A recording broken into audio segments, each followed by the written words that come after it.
and at the end of that election year, you're free to change your affiliation for the next go-around. It is in our interest to make it as easy as possible for people to switch over to vote Republican in this county so we can change things over. Therefore, I'm against this resolution. Thank you. Is there anyone else to speak for and against? For. Is there someone to speak against? Okay, for. Thank you, Madam Chairman.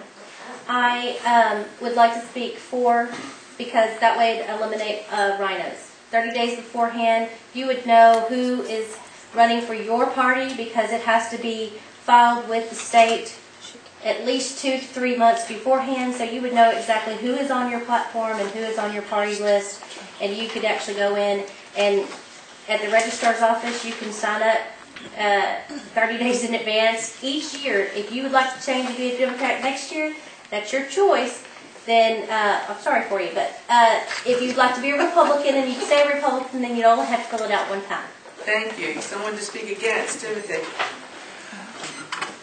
At our polling place, we had multiple people come in that said my daddy would roll over in his grave if he knew I was voting Republican. You have a lot of people in this past election that voted Republican that would not go register as a Republican, period. End of story. They would not do it ever. But they came and voted Republican, and I think if you lock it down to where they have to register as Republican, you're going to lose a lot of people that won't do it. Okay, thank you. I'll speak for. You want to speak for? Is there someone to speak against? Right behind you. I'm sorry. Behind you. For. For. I'll speak for. Delaney was speaking against. Okay, for. Basically, it's down at the time where we need to stand up as a Republican Party. You're either a Republican or you're a Democrat. You know, there really is no in between. And this will kind of give us a chance to say that, you know, we are strong Republicans.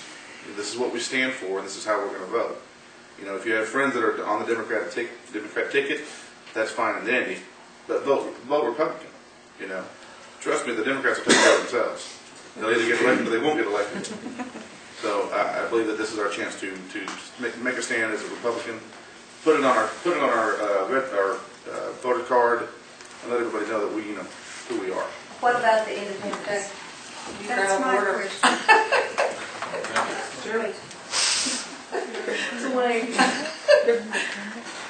Madam Chair, I was wondering about what does that do to independents, the independent voters, because a lot of Republicans are voted in by independent voters and not by Democrats. Okay. Can I ask a question? Just clarification. In our present system, can't you vote for either party in the primary and then vote for either party in the runoff? Yes. No. The primary, No. the primary, no, you can't. The primary has a special reason for existing. It's so that the Republicans and the Democrats can select the nominee that they think will best win the election. If you mingle the parties and people are walking back and forth all the time, you're not going there for philosophy, you know, like it should be, but you're going because you like the person or whatever. You have all these other things. The philosophy of the party should remain pure. I'm just asking. And that's the reason for the primaries. I'm just asking for clarification. Is that true or not true? It's true. You can go to either the Democrat precinct or the Republican precinct in the primary and vote for the Democrat ballot or the Republican ballot. Then those nominees that win those elections come together and are on the same ticket in the general election, and you get your choice there. Point of order. Point of order. I think what he was trying to say is that he was asking about runoff elections. Okay, we have a runoff election coming April the 13th. I don't think so. No, not runoff. No. You're talking about the general election. Okay, thank you. Yeah, primary versus Just primary. Bud, point of order. Go ahead. Massachusetts, as we all know, is a heavily Democratic state. But what they didn't tell you is the Democrats make up 30% of the electorate, the Republicans about 20% of the electorate, and the other 50% is independent. So who controls the election?